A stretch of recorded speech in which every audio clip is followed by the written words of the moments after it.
Bueno, muy buenas tardes. Muchísimas gracias por su presencia. Siempre es un honor, un gusto estar en Colombia, en Manizales. Mis profundos agradecimientos a los organizadores del evento, las múltiples instancias, la universidad, la secretaría. Ese es un avión. Y Omar Darío en particular, que uno sabe que es un constante instigador de discusión, debate, presencia, comunicación, etc. Y para renovar un tema que sabemos un poco requiere de renovación constante, de pensamiento nuevo, de innovación. Disculpe que soy un poco afónico, que no sé si es la edad, o si es el clima, o si estoy enfermo, pero bueno, seguiremos. Lo que voy a hacer hoy es dar unas pinceladas, unas ideas que derivan de un trabajo que hemos estado realizando en la UNDRR de Panamá, produciendo lo que se llama el informe regional de evaluación de riesgo de desastre. Esta va a ser la segunda producción, la primera salió en 2021 y que es como el equivalente del bebé o hermano menor, aunque creemos que es mayor, del Global Assessment Report que la oficina en Ginebra produce o producía cada 2 años desde 2009 y busca elevar a discusión temas significativos para la gestión del riesgo de desastre y particularmente en su modalidad de reducción de riesgo de desastre. Entonces yo he tenido el privilegio de trabajar como asesor al proyecto desde el año pasado, coordinándome con la gente en Panamá y un grupo grande de colaboradores en producir un informe que se llama Financiando Inversión para la Reducción de Riesgo de Desastres, que debería producirse o publicarse, y Mario tal vez de la UNDRR para clarificar un poco más precisamente, en el segundo semestre de este año. Esto es lo que significa que es un proceso aún en marcha y los resultados no son absolutos de la publicación aún. Entonces, lo que vamos a hacer hoy es dar unas pinceladas, unas entradas al análisis que hay y enfocarnos en ciertos aspectos del proceso. Lo que no voy a hacer es buscar dar los resultados completos, ni el plan de análisis, ni los resultados de los análisis que hemos realizado, que es mucho dato, mucha información sobre inversión, buscando separarlo en componentes distintos, mucha consideración de política pública, etc. Tendrán la oportunidad cuando sale el informe de leer esa suma de datos. Lo que sí quisiera hacer es ser un poco más suelto y hablar de algunas cosas que son significativas tanto en el proceso de construir el informe como en la realidad del tema de financiamiento e inversión en reducción de riesgo de desastres en nuestra región, pero tal vez más que en nuestra región, en el mundo en su totalidad. No creo que somos muy distintos a lo que sucede en muchas otras regiones en términos de éxito, fracaso, fallos, necesidades, demandas, etc. Sin embargo, creo que es fundamental desde el principio establecer algunas conclusiones muy generales, muy globales, que ubican un poco la problemática. Entonces, no es para nadie una sorpresa el tipo de dato que estamos produciendo.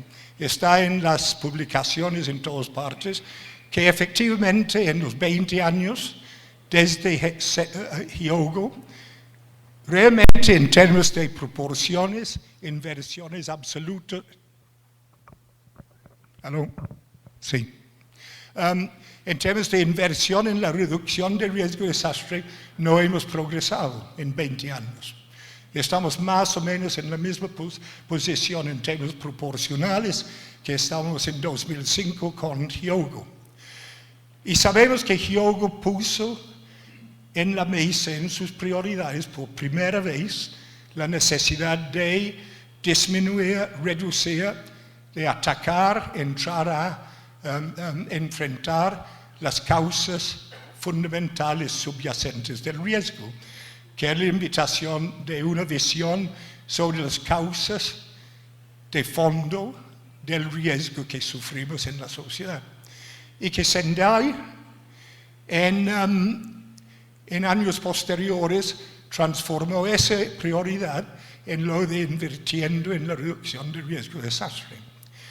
Pero también sabemos que a raíz de lo que era el proceso de evaluación medio término de los logros de Sendai, en la declaración política que salió de la reunión en Nueva York, hizo una advertencia muy clara y muy firme, los firmantes del documento político, que no estamos avanzando con la inversión en la reducción de riesgos de desastres y era imprescindible mucho mayor inversión hacia el futuro para contrastar, restar estos procesos de creciente riesgo.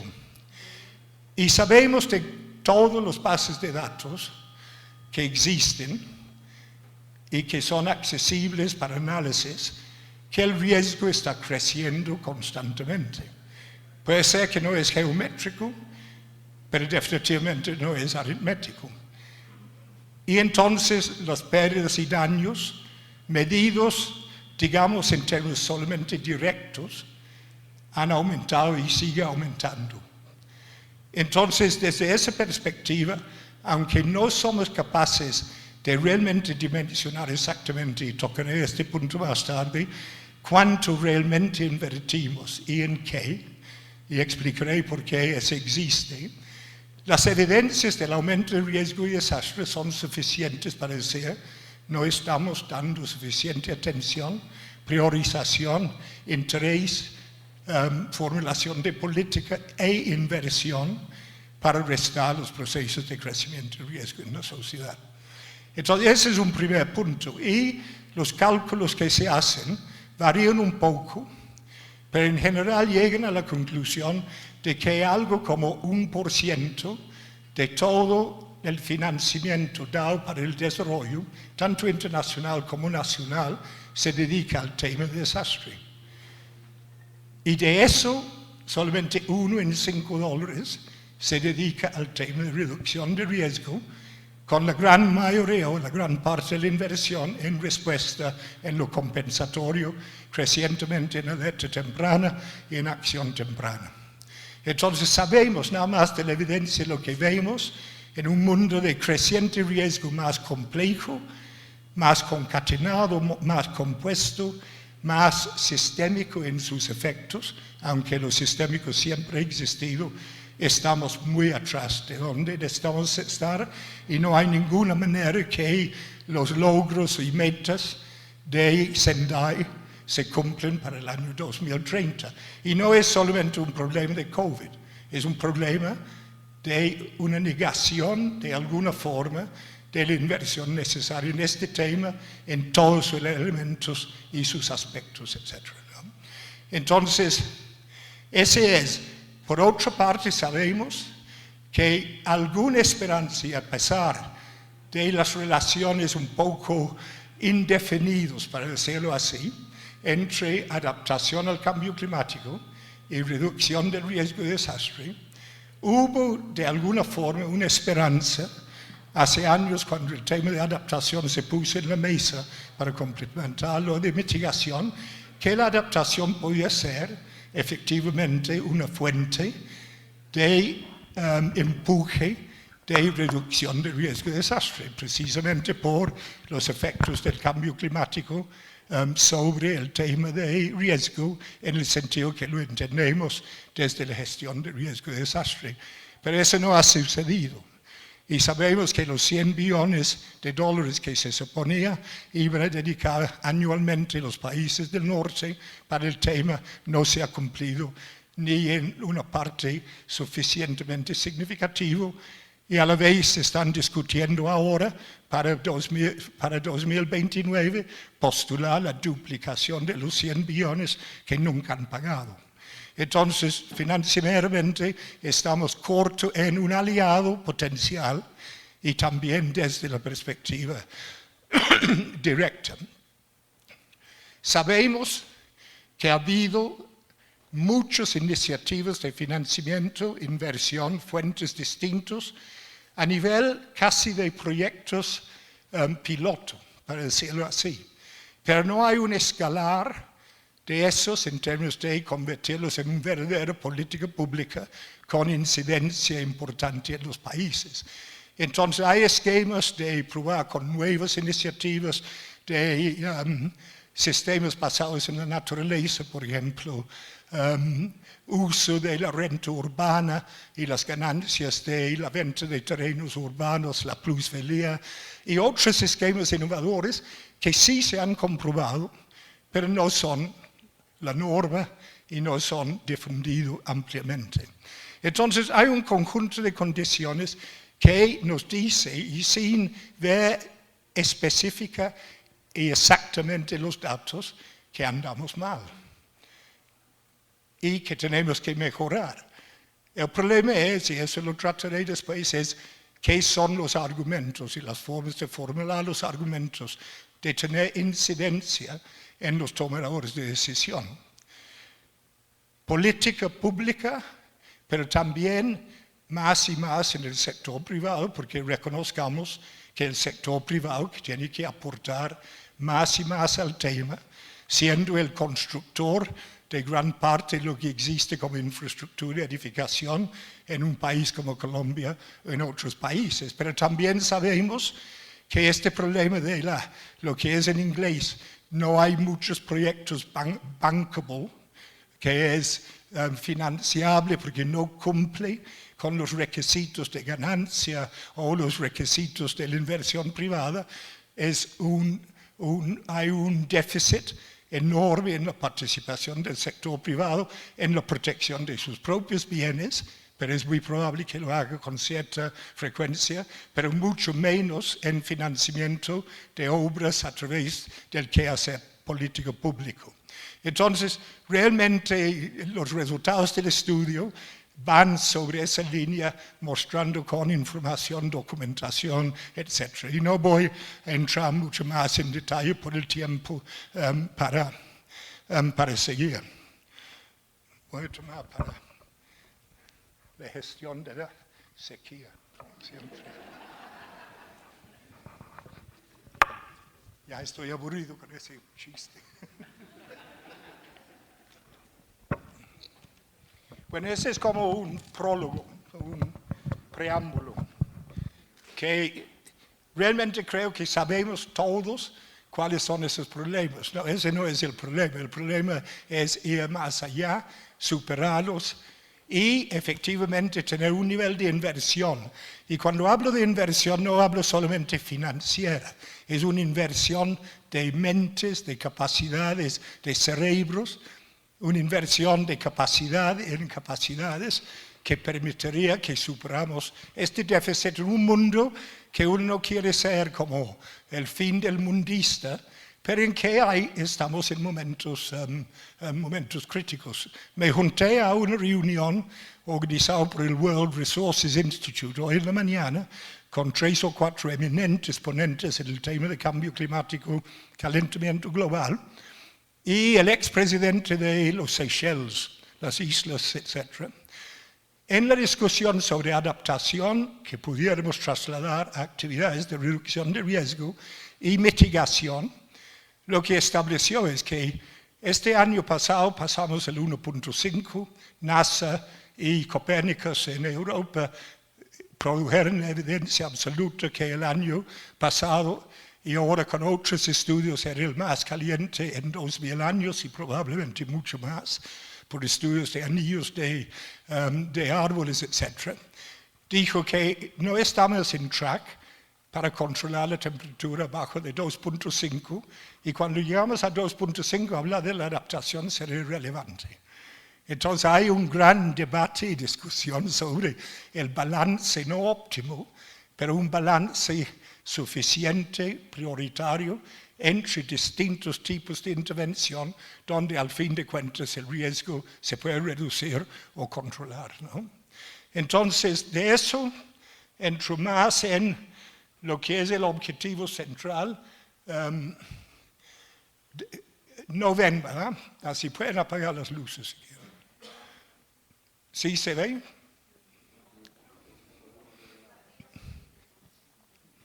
Bueno, si apagan las luces y me caigo, es problema. Ok, perfecto.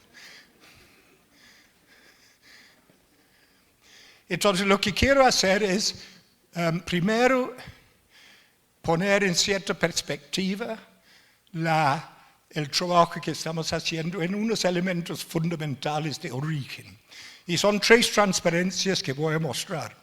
Los que me conocen saben que nunca uso PowerPoint, así si hago una mezclanza será por falta de costumbre, etc. Aquí tenemos 6 consideraciones que hemos desarrollado en el informe, que cuando uno piensa en inversión, financiamiento, tiene que tomar seriamente en cuenta en deslindar el tipo de inversión, su función y su objetivo. Entonces, el primero es obviamente retomar y convencer de que la reducción de riesgo de desastre es parte de un componente de una estrategia de desarrollo. No es algo que es sencillamente para reducir el riesgo de desastre. Hemos escuchado sobre la idea del triple dividendo, o sea, 3 tipos distintos de beneficio que vienen de una acción de reducción de riesgo. Primero, reducir el riesgo. Segundo, potenciar el desarrollo. Y después, ganar otros beneficios ambientales, sociales, culturales, que no son monetizables tal vez, pero que agregan a la prosperidad y felicidad de la sociedad. Entonces, cualquier pensamiento sobre inversión, discusión en instituciones financieras, debería tomar muy en cuenta que no estamos hablando de algo aislado, un sector, es algo íntimamente relacionado con los objetivos y el logro de los objetivos del desarrollo. Después vamos a la idea de la multiamenaza que Sendai ha traído a colación, y que de alguna forma estamos perdiendo a raíz de la preeminencia del cambio climático. Entonces sabemos, los que estudiamos el problema, ya se habla de riesgo climático, y supongo de desastre climático, y riesgo de desastre y desastres. Ya han separado los 2 temas. Y sabemos por la ascendencia en términos políticos de la actitud de la población en general frente al cambio climático y la gestión del riesgo de desastre, el cambio climático va ganando en la arena política internacional. Pero tenemos que recuperar la idea de escenarios multiamenaza, donde lo climático en sus múltiples manifestaciones se interactúa con geología, geomorfología, y promover inversiones que tomen en cuenta esa complejidad. Para que, como alguien me dijo el otro día, no construyas una escuela que sobrevive a un huracán y cae en el próximo sismo. Y sabemos de territorios multiamenaza que existen en muchas partes. Después, lo de la naturaleza sistémica del riesgo, que fue introducido por Sendai, después por los GAR, que siempre ha estado presente, pero siempre fue negado. Nos concentramos mucho en lo que eran los impactos, daños y pérdidas, lo que llamamos idiosincráticos, en activos fijos como una carretera, una fábrica, un productor de hidroelectricidad, pero los efectos en cadena de eso sobre la economía siempre fueron mencionados, pero nunca calculados. Y aún hoy en día es muy difícil calcularlos. Pero cuando uno invierte, es obvio que la inversión tiene que tomar en cuenta el efecto de cadena, del efecto de dominó, que la pérdida de una escuela, un hospital, una carretera o lo que sea, tenga sobre una sociedad mayor que tal vez es desterritorializado de la zona donde el impacto ocurre. Y que en la inversión tiene que estar tomado de alguna forma. Entonces el territorio es fundamental. Tomar en cuenta que el riesgo tiene manifestaciones de impacto territorial, pero tiene causalidades territoriales extra el territorio donde el impacto existe. Entonces, en inversión no es solamente localizando inversiones, es visualizándose en territorios más integrados, más complejos, más difíciles de comprender, sin un análisis profundo. Y después, el último, que no es el último, es todo el tema de no dejar a nadie atrás, que es una llamada a que los más vulnerados y los más vulnerables sean objeto de atención primaria en nuestros esfuerzos. No es el único objeto primario, pero es un objeto primario. Y nos remite en pensar en inversión sobre temas como interseccionalidad de género, la incorporación de los grupos más vulnerados, más excluidos de la sociedad en proceso de toma de decisión y múltiples otros elementos. Y el último que está aquí no es lo mismo que esto, pero es la necesidad de que cualquier consideración sobre promoción de inversión en el sentido más amplio en reducción de riesgo de desastre requiere una transformación consensuada, avalado política y socialmente, para una política pública sobre el riesgo, no sobre el desastre. Y eso es absolutamente significativo, porque de ahí se podía considerar y contemplar transformaciones en la gobernanza, en las institucionalidades, que hemos estado pidiendo durante décadas o 2 décadas, y sencillamente se hacen de formas iterativas, pero no contundentes. Hay avances definitivamente, hay grandes lecciones que aprender, pero básicamente los sistemas están establecidos para responder a desastres y para preparativos, y el sistema de desarrollo y sus instituciones aún se queda lejos de absorber el tema de una forma en que la inversión requiere para bajar el riesgo. Entonces, esa es una serie de consideraciones. Después, lo que hemos hecho, que si uno ve todos los tratados sobre inversión, los datos, etc., es imposible separar inversión en qué. Tanto en términos de correctivo, prospectivo y compensatorio, reductor de riesgo, como los elementos que constituyen esas grandes consideraciones genéricas. Entonces, para base del análisis que hemos hecho, hemos intentado construir de una forma resumida el tipo de acciones que están bajo estas categorías de correctivo, prospectivo, compensatorio, que de alguna forma informan muchas de las leyes, normas y políticas públicas y planes en América Latina hoy día y en otras partes. Y es una terminología, una conceptualización que ha sido acogido por Naciones Unidas en términos de los documentos que produce, etc. Entonces, ese quería poner porque es con base en esto que uno intenta estudiar qué inversión, qué financiamiento está dirigido a qué elementos de esto. Y el otro que está en desarrollo es un intento de cruzar tipos de intervención, para decirlo así, tipos de acción, con fuentes, mecanismos, instrumentos de financiamiento.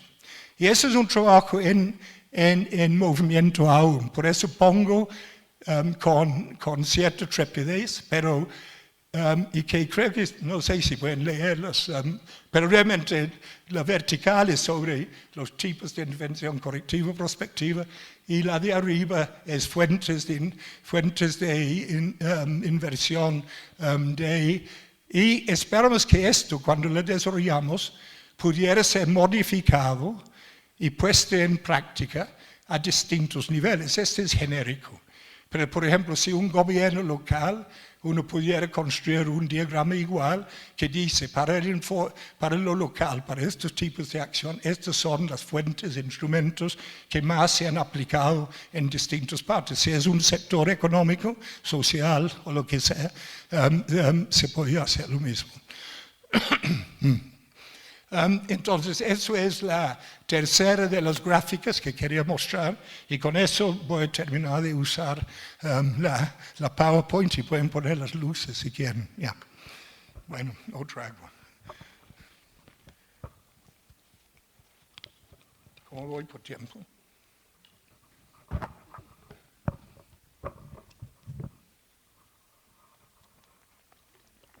¿Tengo 10 más o...? Oh, Dios mío. Bueno, esta es una plática que terminará donde termina, como siempre. Bueno, entramos en unos elementos particulares que han surgido a raíz del estudio que estamos haciendo intentar. Primero es sumamente difícil dimensionar a ciencia cierta cuánto se ha invertido en qué. Sabemos de los grandes agregados de investigaciones que es muy poco. Se pone el dato de uno en cada $5 de 1% del PNB o de la asistencia para... Y eso se acerca, los estudios muestran que... Pero si tú entras a las bases de datos, la información sobre inversión y sobre financiamiento, no separan las cosas adecuadamente. Hay concepciones y definiciones distintas en bases distintas de la OECD o de los gobiernos. No hay compatibilización de los criterios y las categorías.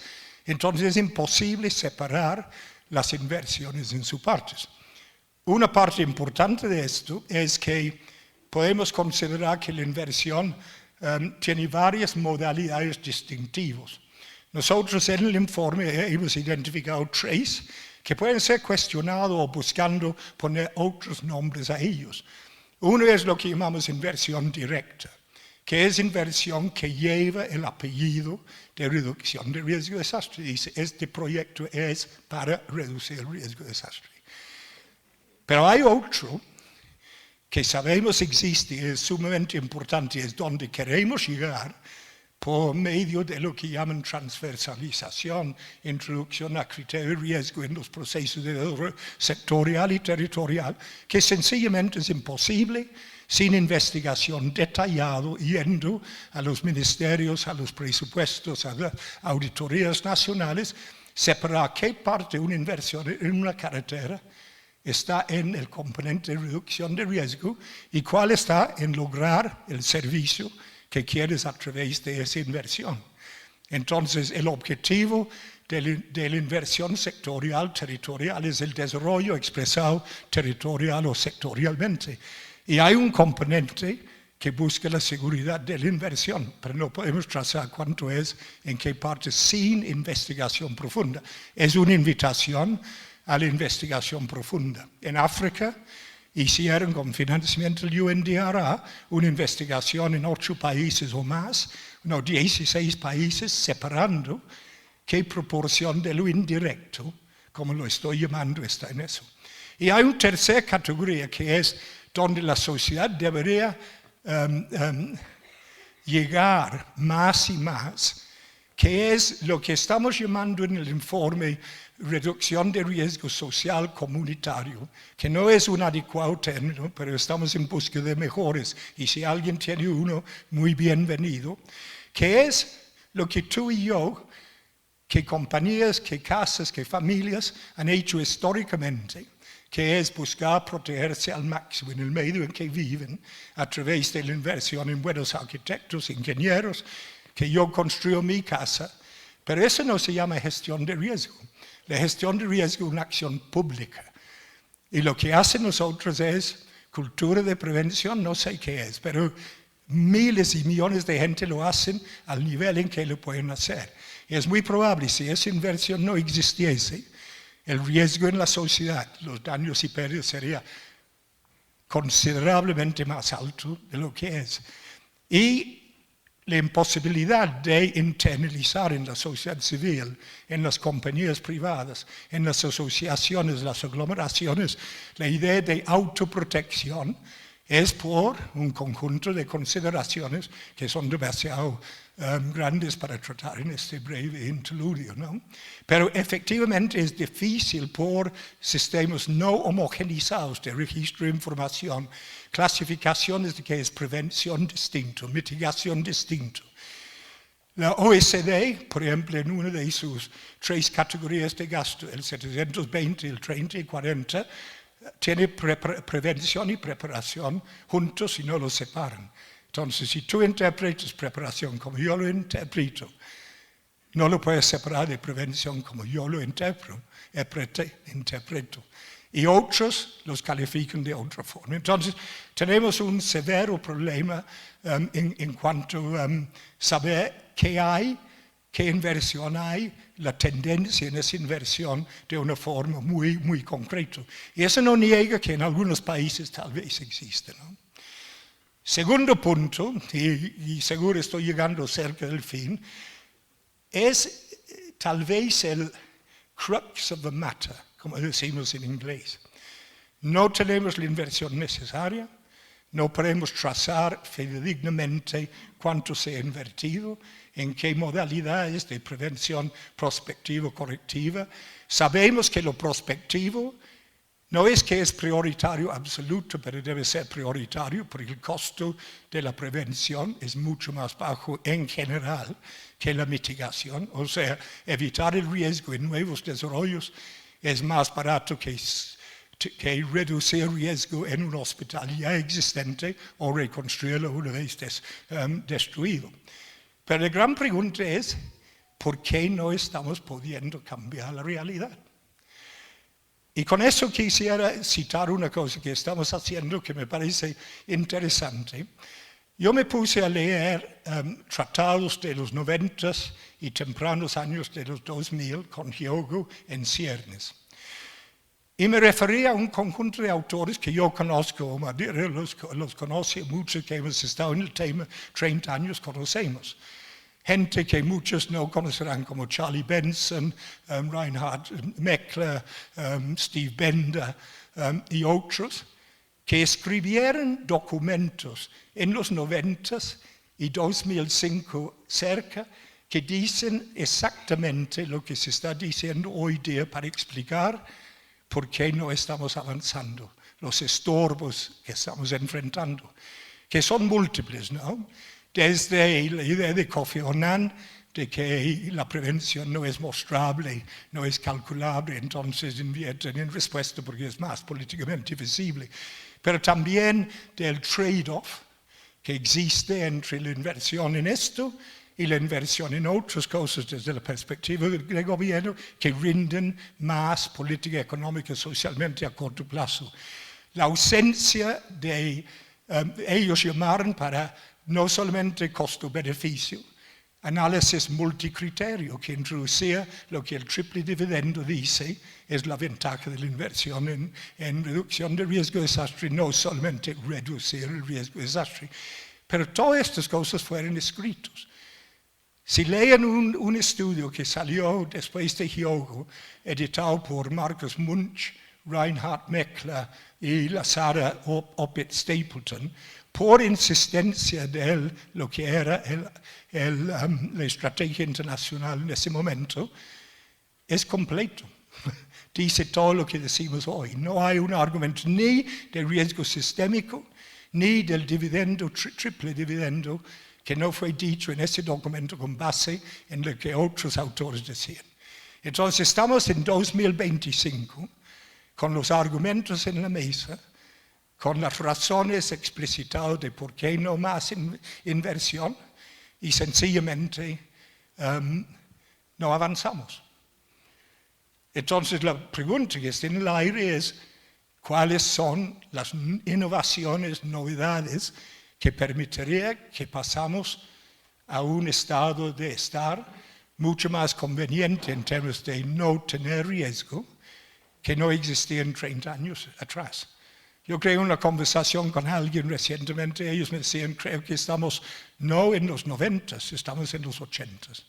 Y no quiero ser pesimista, pero si analizas la información, los datos sobre daños, pérdidas, sumas lo sistémico, estamos bastante difícil, pero no imposible. Y entonces uno pregunta si cosas como COVID son suficientes para agilizar el pensamiento, de ver lo sistémico, los peligros de las interrelaciones de las cosas en un mundo, en estos estados que escuchamos todos los días de thresholds, etcétera, etcétera, ¿no? Entonces yo no sé, yo creo que he llegado a los 40, ¿no? Yo creo que podemos en la apertura de la conversación ampliar unos temas, me quedaron unos en la mesa como siempre, pero suficientes creo para iniciar una discusión y de repente creo que desde la perspectiva de UNDRR cualquier cosa dicho será registrado e incorporado de alguna forma en el informe porque no lo hemos terminado. Muchas gracias.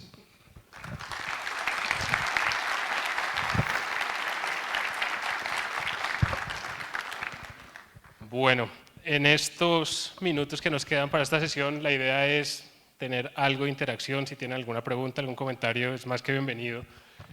Quizás para romper el hielo, o sea, ya vimos los diferentes mensajes, la inversión en reducción del riesgo no es suficiente, a pesar de que no sabemos a cuánto sube ese monto. En cuanto a mecanismos que pudiésemos pensar para subir un poco la inversión, para visibilizar esa inversión, relacionado con la rendición de cuentas, ¿qué se te ocurre que se podría implementar para que haya alguna mayor inversión en este tema? Estás pidiendo de ellos. Sí. Sí. Repite la pregunta. En cuanto a, o sea, ¿qué mecanismos para rendición de cuentas podríamos estar pensando para aumentar la inversión en la reducción del riesgo de desastre? Ya. ¿Tú lo dirías? ¿Ya? Yo le diría. Yo creo que me quitó 10 minutos porque pasamos a las 2:15 y no son las 2:40, 50 ya. ¿Verdad? Sí, me quitó 10 minutos para cerrar. Pero no hay problema.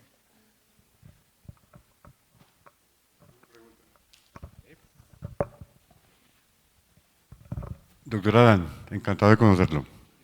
En relación con la posición que se tuvo con el último COP hecho en este país tan principalmente capitalista, todos somos capitalistas, pero donde priman las energías renovables, no renovables, petróleo, y ellos eran los amos del espacio donde estábamos jugando, personas como usted, pude ver por televisión. ¿Y no cree que es una falta de respeto a ese nivel donde podamos pensar que vayan a hacer más inversión empresas como las nacionales, por ejemplo, para reducir los productores de menos CO2, donde, usted lo dijo, desde Kioto no se ha puesto seriamente una inversión real sobre un problema que hay, ¿cierto? Nosotros, pues, independiente, no se trata de producir más o producir menos, en este caso gases de efecto invernadero, CO2, mitigar. Usted ya está planteando unas cosas muy puntuales de falta de apropiación de lo que se está hablando en todo esto, el sistema de gestión de riesgo. Y la pregunta es la siguiente, además de la falta de respeto, ¿no le parece, doctor, que en el marco de la inteligencia artificial, a pesar de que se satanice o se bendiga o se vean las posibilidades, yo lo veo como una muy buena posibilidad, de incluir todas las tecnologías que la inteligencia artificial nos está dando para poder dar unas soluciones puntuales y aprovecharnos de esa situación en el marco de una falta de respeto donde los resultados económicos van más allá y son mejores de los resultados sociales? Muchas gracias, doctor Adán. Yo voy a recurrir como profesor universitario a la coproducción de conocimiento. ¿Alguien quiere responder? Yo no soy con inteligencia artificial. Lo sufro en la casa, pero no sabría responder la pregunta. ¿Alguien tiene una idea sobre el tema? En las instituciones que usted ha trabajado, ¿alguien se ha dado el trabajo de medir la inversión no estatal de la sociedad civil y los habitantes en reducción del riesgo? ¿O nadie ni siquiera se le ensayó? No conozco de mucho, son cosas muy difíciles de trazar, ¿no? Y es una invitación a que efectivamente efectivizamos lo que fue pedido en la época de Hyogo. Todas estas cosas fueron pedidos de formas de registro, pero en América Latina, por ejemplo, si pensamos en lo público, solamente de una forma más o menos consistente, pero internamente a cada país, se ha llegado al etiquetado de la inversión, ¿no? O sea, saber cuánto se gasta, en qué se dedica. En Perú, en Dominicana, en Panamá y varios otros, pero no es una cosa común, ¿no? Entonces, una pregunta, ¿y por qué ese conocimiento es importante? Dejo la pregunta. Yo sé por qué es importante tener información sobre tendencias, etcétera, y división para llegar a ese balance que estamos llamando un balance adecuado entre lo prospectivo, correctivo y compensatorio en los distintos ítems de la sociedad que necesitan de protección de alguna forma. Pero sencillamente no se puede dimensionar, ¿no? Si alguien tiene investigaciones, etcétera, perfecto.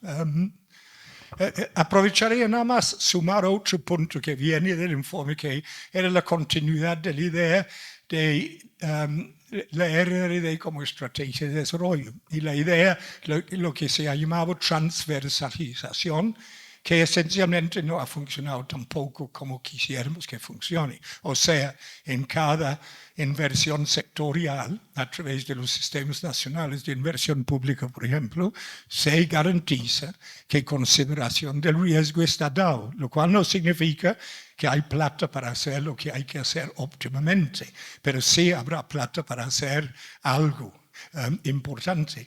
Y eso nos remite a una conclusión que llegamos. Pasamos mucho tiempo preocupándonos por el 1% que es, o el 0.5% de las inversiones dirigidas a reducción de riesgo de desastre, pero donde tenemos que preocuparnos es el 99% o 98% de las inversiones que muchos no incorporan el tema de riesgo en la toma de decisión. O sea, evitan, sabiendo que la inversión en ese momento, en el preproyecto, en el proyecto, etcétera, es sumamente más barato o menos caro que invertir en remediar el problema una vez que existe. Los argumentos parecen muy sólidos, pero obviamente en la decisión sobre inversión hay múltiples cosas que no están siendo resueltas de una forma adecuada, ¿no? Gracias, Laura.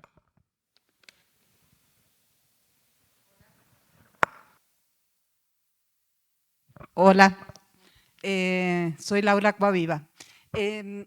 Yo me quedé pensando, Alan, cuando vos planteas y lo retomas ahora el tema del desarrollo, ¿no?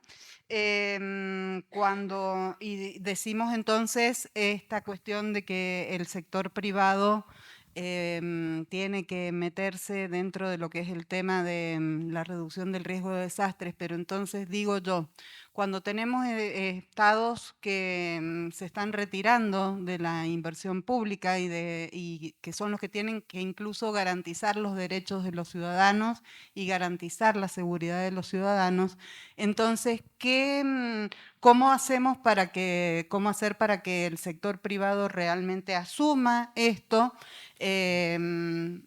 Pensando que simplemente el sector privado, salvo por la cuestión de responsabilidad social empresaria, lo que quiere es la ganancia, ¿no? Y esto es considerado un gasto y no una inversión. Pero entonces, creo yo que en este sentido es muy importante que si estamos pensando en el sector privado, tiene que haber un cambio fundamental dentro de lo que es el rol de gestión y de contralor de los estados. ¿Por qué? Esto que vos estabas diciendo recién en cuanto a los sistemas de inversión pública, donde nos preocupamos por ver si en su momento si había alguna variable que dice que la amenaza, que lo considera, que no lo considera, pero la realidad es que a la hora de la hora los proyectos no se priorizan ni siquiera por su impacto territorial y tampoco por su tema de riesgo, y mucho menos se ve esto transparentado dentro de lo que son los términos de referencia de las contrataciones. Ahora, cuando vos decís que tenemos que poder descuartizar, ¿no? ¿Cómo es esto de la inversión? Yo digo, pensemos que también muchas veces, muchos que estamos en la gestión, lo que tratamos de hacer es que no se vea que es un tema de gestión de riesgo, así no te lo bajan, sino que se perciba como que es una cuestión de desarrollo y entonces tiene cabida. Con lo cual, verdaderamente, yo creo que la cosa es reforzar el papel del Estado, revisar qué es lo que tenemos y por dónde podemos entrar y, bueno, y superar esta cosa. Recién no sé con quién hablaba y le decía, tenemos que dejar de andar como Heidi por la vida, creyendo que tenemos todas las puertas abiertas para entrar, porque realmente no es así, y por eso creo que estamos como hace 30 años. Que te devuelva la pregunta. No, no, es sumamente complejo y yo creo que hay mucha gente. Nuestra idea aquí es que ustedes dicen lo que piensan de lo que preguntan. Tenemos un tema en la mesa, en general, que yo creo que Mario iba a hacer la pregunta sobre accountability, ¿no? Ética y accountability.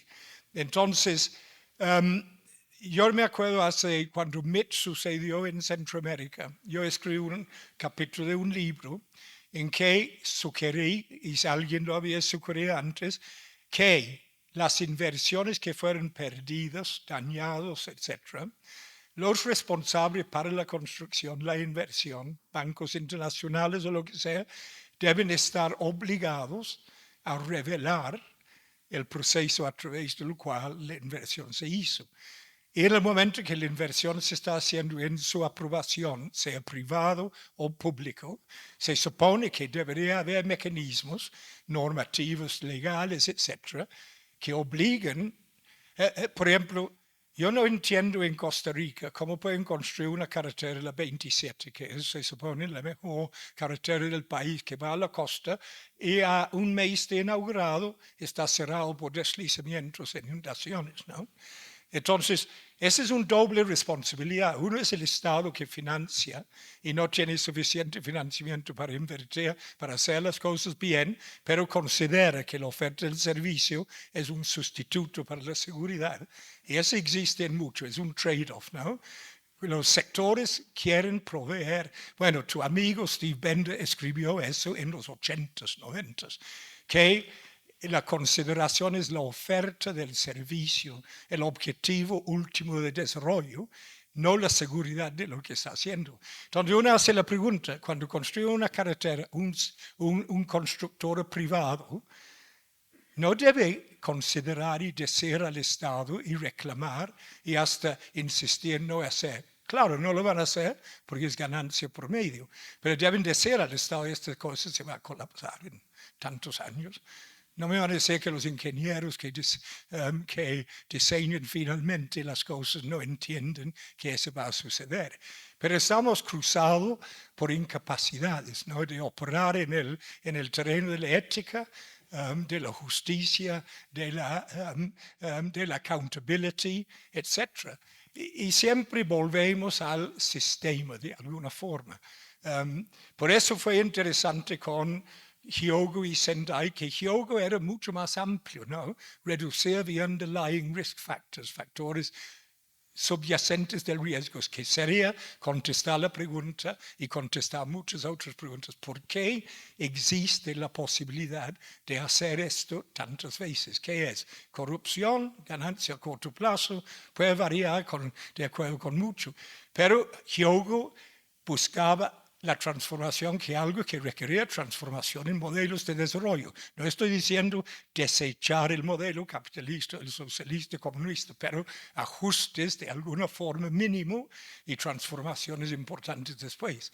Ahora, con Sendai, desea invertir es poner el énfasis en la plata, no en los factores habilitadores que permiten que haya una inversión realizada de tal forma. Podría ser interpretado así, pero estas son las preguntas que tenemos. Pero es espeluznante, ¿no? Que ahora en 2025, esencialmente aceptando avances puntuales, etc., estamos en una situación muy similar a años atrás. Y eso ha pasado con otros temas, ¿no? Y hay transiciones que se dan. Yo creo que estamos en un mundo que no entendemos a cabalidad el proceso de toma de decisión que conduce a una decisión específica. Todas las decisiones no tienen los mismos factores que los explican. Yo cuando hice un estudio de por qué la Caja Costarricense de Seguro Social en Costa Rica invirtió en un periodo en los 90 en reestructurar 3 hospitales, había hipótesis sobre el por qué, que salían de OPS con Claude Deville, con Paul Bell en OFTA, pero el resultado del estudio que hice mostró que la toma de decisión no obedecía casi nada de las lógicas que estaban escritas en la teoría de toma de decisiones.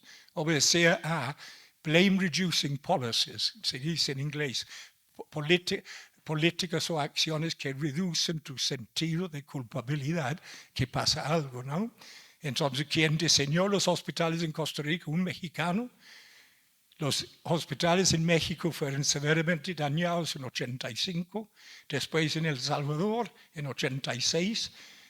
Hubo un daño a un hospital en Costa Rica y el arquitecto mismo fue quien instrumentó toda la reestructuración de los hospitales, admitiendo que estaba curándose de salud. Pero era parte de la decisión, ¿no? Otro era el economista que había financiado todo, que no podía ver la pérdida de las inversiones. Pero lo que digo con esto es que las inversiones son difíciles de entender desde la perspectiva de toma de decisiones. Y no hay estudios de toma de decisión precisos, y reconociendo que este es un tema muy, muy diverso. Hablamos de una parte, no es lo mismo. La situación y solución óptima para una cosa no es la misma que para otra cosa.